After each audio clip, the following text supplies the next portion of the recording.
Good day, guys. Good day, sir. I'm Christine Nicole C. Belleza, and I am your presenter for today.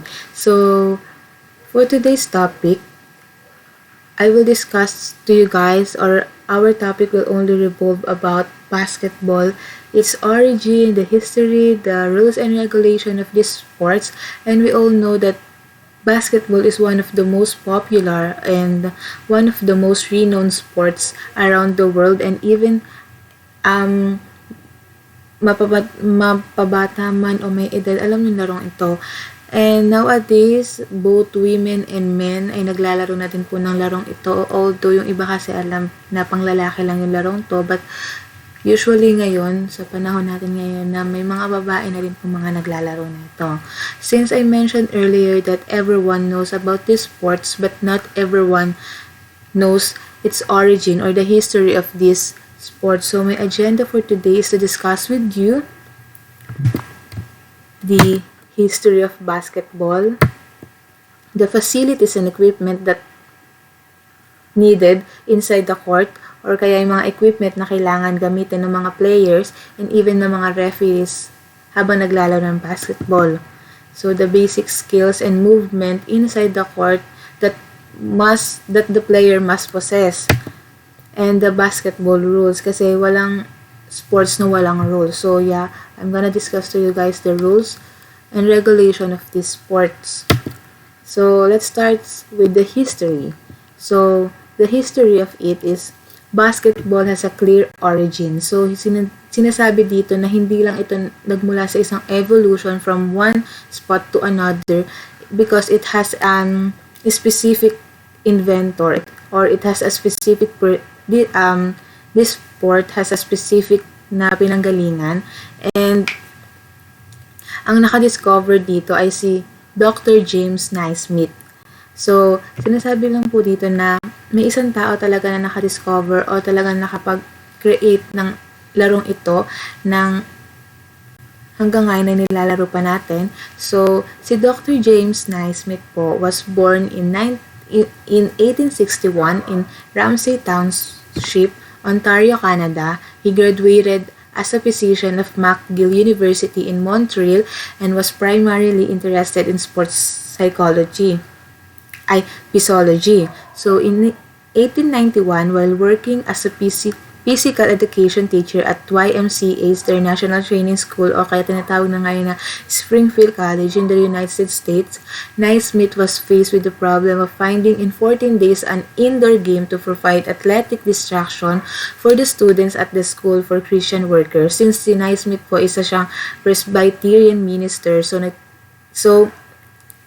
isa siyang minister na may isang pangyayari o isang may kaganapan doon sa kanyang pinagtatrabahuhan na kung saan meron silang indoor games for 14 days. So, kailangan niya mag-isip ng mga laro na makakapag-distract doon sa boredomness ng mga estudyante niya o ng mga bata na nasa loob ng school na yon. So, after discarding the idea of adopting outdoor games like soccer and lacrosse, so naisip po ni Dr. Naismith na bakit kaya hindi siya mag-adapt ng isang sport na pwedeng gamitin indoor pero nilalaro siyang outdoor, and yun nga yung kanyang naging inspiration yung soccer at lang lacrosse. So, na-recall niya po yung concept of a game na nilalaro nila dati, which is known as duck on a rack, that involve accuracy of attempting to knock a duck off the top of a large rock by tossing another rock at it. So, starting from there, Naismith developed a set of 13 rules that gave origin to the game of basketball. So, of course, it was not exactly as we know it today. So, yung first game daw po na nilaro nung mga estudyante niya, doon sa 14 days na kailangan nilang maglaro sa indoor, ay gumamit sila ng isang soccer ball and 2 pitch baskets nailed 10 feet high, used as goals on a court just half of the size of a present-day court. So, hindi pa ganun kalaki yung court nila dati, kalahati lang doon sa meron tayo ngayong kalaking court. So, the baskets retained their bottom, so ball scores into the basket had to poke out with a long dowel each time, and dribbling bouncing of the ball up and down while moving was not part of the original game. So, yung dribbling, hindi siya part originally doon sa unang laro ng mga estudyante kasi ang kailangan lang talaga nila ay mapasok yung bola doon sa ring, ay doon sa basket. So, yung dribbling pa nun, hindi pa siya uso. Kasi di ba yung dribbling, yung pag-bounce ng bola doon sa ground. So, the sport was an instant success and thanks to the initial impulse received by the YMCA movement, basketball's popularity quickly grew nationwide and was introduced in many nations. So, yun nga, nasabi ko sa inyo na this sport is one of the most popular sports among the other sports because yung popularity nito talagang nag-grew and talagang nag-boom nationwide and even international. Although Naismith never saw the game develop into the spectacular game we know these days, he had the honor to witness basketball become an Olympic sport at the 1936 Games held in Berlin. So, unfortunately, hindi po naabutan ni Mr. Dr. Naismith yung paglago ng basketball na sports. Hindi niya nakita kung gaano ka-big deal. Hindi niya na-witness kung gaano ba ka-big deal yung sports na to sa panahon natin ngayon. Pero thanks to the games held in Berlin during 1936 na-witness niya po na naging Olympic sport po yung basketball na kanya na-discover nung kailangan niya mag-create ng isang outdoor game o ang isang pampalibang sa mga estudyante niya nung meron silang 14 days indoor game. So, that's the history of the basketball. So, it has a distinct inventor, it has a distinct discovery, and it was discovered by Dr. Naismith. So, the facilities and equipment that needed inside the court, the first one is the court label. Ito yung court label na tinutukoy po natin dito. So, the court label, yung mismong court, kailangan yan sa isang paglalaro ng basketball. Kasi kapag wala kang court, wala talagang lugar kung saan pwedeng maglaro yung mga players. At kasi kung wala yung court, hindi talaga yung matatawag na basketball. So, kung wala talaga yung court pala na malaki, hindi talaga magiging magiging laro since yung basketball na to, isang big deal na po talaga sa atin to and even maraming mga known basketball players and basketball team mapa NBA man or PBA ay gumagamit po talaga sila ng court. So, sa court label, may natawag tayo dito na mid-court line. So, sa mid-court line na yon, dito nangyayari usually yung pag-agaw ng bola at first ng game. At the beginning of the game, dito pupunta yung referee at yung magiging representative of each team na kung saan sila yung kukuha ng bola. At kung kanining makuha yung bola, doon sa kanya mapupunta yung bola, sila yung may pagkakataong makapuntos na una. At sa mid-court lane, dito nakahati yung kalaban. For example, dito sa right side, dito yung white team, dito sa left side, dito yung black team. So, kapag nakascore o kapag nakashoot yung white team sa right side, sa kanila yung puntos, while kapag shoot naman yung black team dito sa left side, sa kanila naman yung puntos. So, ito yung center circle nito. So, may natawag tayong 3-point line and free throw line.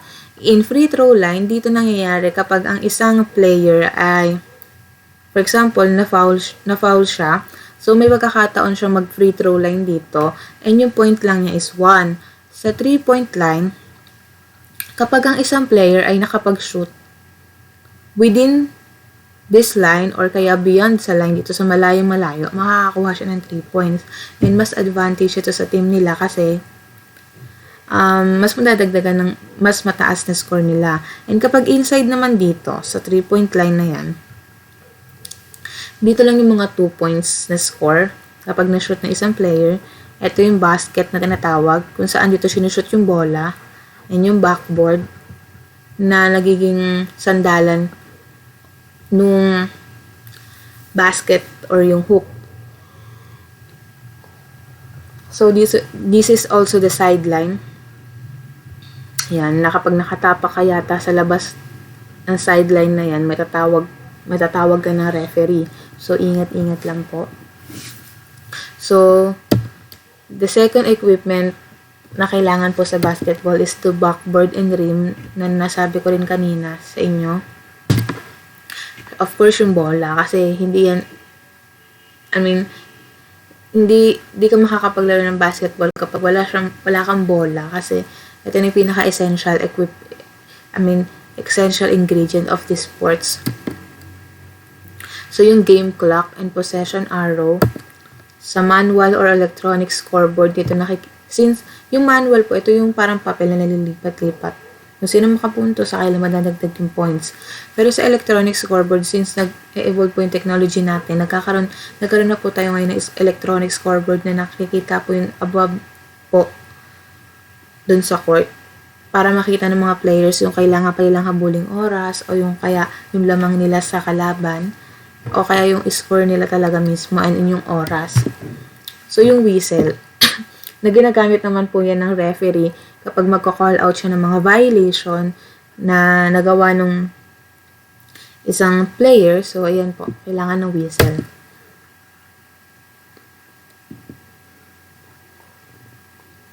So, we have here the types of basketball pass. The first one is the chest pass. Yung chest pass po, ito po yung pagpasa mo ng bola from chest to chest doon sa kakampi mo. So, pag ganun po yung pasa ng bola.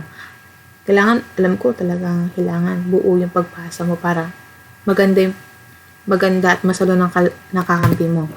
Yun sa bounce pass po, ito naman po yung pagtalbog muna sa ground floor bago makarating sa kakampi mo. Papunta dun. Kung may bounce pass, meron ding overhead pass. Kung yung bounce pass ay pailalim, yung overhead pass ay pa-shoot o pa-curve yung pagpasa mo na above the head ng kakampi mo. So, yung baseball or yung outlet pass, usually nangyayari kapag hindi kaya ng isang player na maipasok yung bola, kailangan niya maipasa sa kakampi niya yung bola. Na kapag hindi naman kaya ng napasahan, ipapasa naman sa kabila. So, yung bola dito ay papasa. Yung outlet pass, ang nangyari dito, yung bola po ay napapasa-pasa sa mga players na kung saan maluwag yung lugar kung saan pwede makapag-shoot ng bola. Yun. Kung saan hindi po guarded yung place. Doon makakapag-shoot ka lang ng bola hanggang sa yung outlet pass na yun ay makatungo yung bola sa magiging taga-shoot po talaga ng bola na talagang hindi guarded ng kalaban. So sinabi ko po kanina kasi, diba, na I will discuss about the basic skills that the player must possess while playing basketball, and the 3 basic skills that the player needs to possess are the dribbling, passing, and shooting. Kailangan maging competent ang isang player sa 3 skills na to. Kasi sa dribbling, kailangan po niyang maging magaling sa pag-dribbling para hindi po maagaw ng kalaban yung bola. At sa pagpasa, kailangan maging matalino po yung player sa pagpasa ng bola sa kakampi niya kasi may pagkakataon na pwedeng makuha ito ng kalaban. And of course, yung shooting. Kasi sa shooting, dito na po talaga nag-matter yung score nung laban nyo o yung team nyo. Kasi minsan pag umapalya ka sa shoot, sayang po yung oras na nangyayari. So, however, the ability to successfully shoot the ball inside the basket, guarded or unguarded, will definitely give a player a different high. So, this will certainly boost his morale and may even be more motivated to play a more quality basketball game. So, whenever a player shoots a ball, it gives or it arises yung confidence niya na kaya niya pala maglaro ng basketball kasi nakaka-shoot siya. So, yun yung magiging mindset nung player. So, nag-motivate to sa kanya na para galingan niya pa sa paglalaro ng basketball. Thus, the challenge of shooting the ball with accuracy is higher than simply making an expected successful shot. So, mas maganda syempre na talagang calculated o talagang alam nung isang player kung paano i-shoot yung bola ng tama at para walang maayos at para walang masayang na oras. So, let us therefore challenge ourselves into becoming a prolific shooter to be able to contribute more in the success of our respective teams. So, kasi pag hawak mo na po yung bola, it's a matter na mag-i-score ba kayo o hindi. Magkakascore ba kayo o hindi. Depende na lang kung mas-shoot mo talaga yung ball. So, the basketball rules that needs to be followed by the players and of course, the number of players. So, in a competition level, such as mga NBA and PBA, yung team ay nagme-made up lang sila ng 5 players playing on the court. So, the 5 players sitting on the bench o tinatawag natin dito sa Pinas na bangko, yung mga bangko na yun, ito yung magiging substitute na lang once na natawag ng foul yung isang player, sila yung papalit. So, 5 lang yung dapat naglalaro sa loob ng court. Wala dapat nakikisali. Wala dapat kulang. Kasi kapag 4, hindi pwede maglaro yung mga players na yun. Kailangan 5.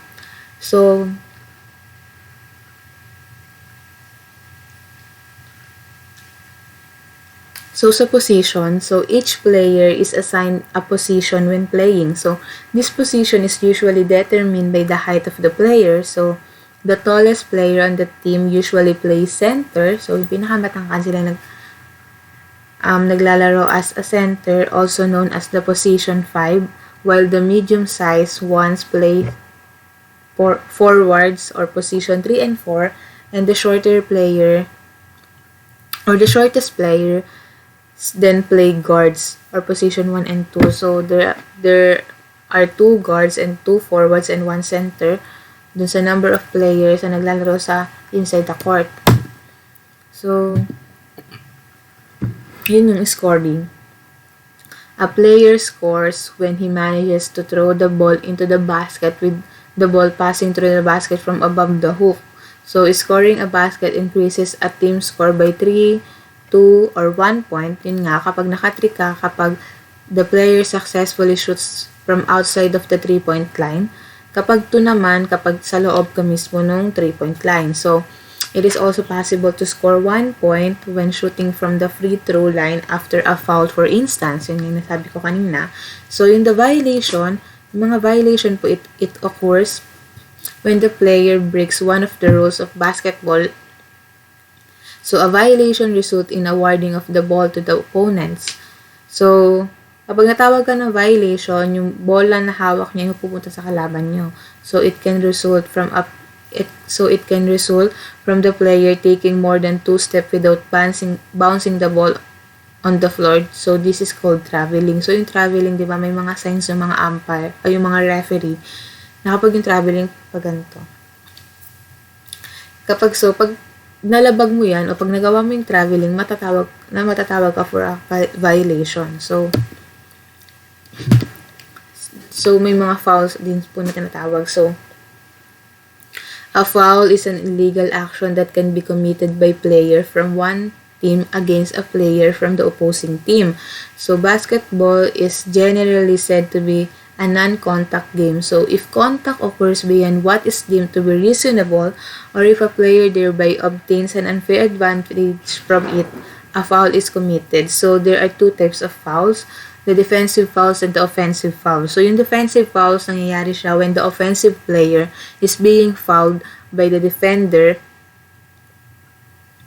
of a particular team. So, yung defender should not block, push, trip, strike, or hold the player in position of the ball. So, kung mangyayaring defensive foul kapag yung mga nasa defensive position o yung mga defensive player ay na-foul nila yung mga offensive player. For example, na-block nila which should not be done by a defensive player. So, natulak nila, na-strike nila, nasiko nila, natamaan nila. So, the second one naman po is the offensive fouls. Yung sa offensive fouls naman siya nangyayari kapag yung mga offensive player ay nag-commit ng mga pinagbabawal doon sa mga kailangan lang gawin ng mga offensive player. So, yon. So, this is the last slide that I will be talking to you guys. So, this is worth remember for. So, the remember this is a smooth flow of a game largely depends on accurate judgment of referees, umpires, or players themselves, which must be objective based on standard and existing rules. So, yung pagiging maganda ng laro ay nakabase din po yun sa players, umpires, and referees. Kasi sa referees, sila po yung mga nagko-call out ng mga nagbabiolate ng players. And of course, yung players, kailangan din alam din nila yung mga rules and regulation for a smooth flow of a game. Kasi pag tinawag sila ng mga referees, pero hindi nila alam yung mga rules and regulation, pwede silang madaya ng mga referees. So, para mas maging objective at mas makatao o mas maging fair yung magiging scoring nung laban. So, number 2, players must always be well versed with the game and therefore must strictly follow it. So, sinasabi dito na bago sumalang yung isang player sa isang laban, kailangan talagang well-prepared siya, competent siya, and ready siya sa magiging laban since nakakapagod na sports to. Kailangan talaga before siya sumalang ay nakapag-workout siya, nakapag-diet siya, and talagang well-controlled yung kanyang mga muscles in order na yung mga muscles niya sa katawan ay sumunod sa kung ano yung gusto niya. So, para hindi din siya ma-sprain o kaya ma-injure during the game. So, players must play the utmost of their abilities within the burn and showed a majority in competing a success. So, kailangan yung isa ding player ay kailangan nagpapakita siya ng mga abilities na tinataglay dapat ng isang competent basketball player para magpakita ng professionalism and maturity during the game. So, that's all. And I hope you learned something from my topic, and I hope you learned something sa tinuro ko po. And that's the end of our discussion. Thank you for listening. Thank you, sir. Good day, everyone.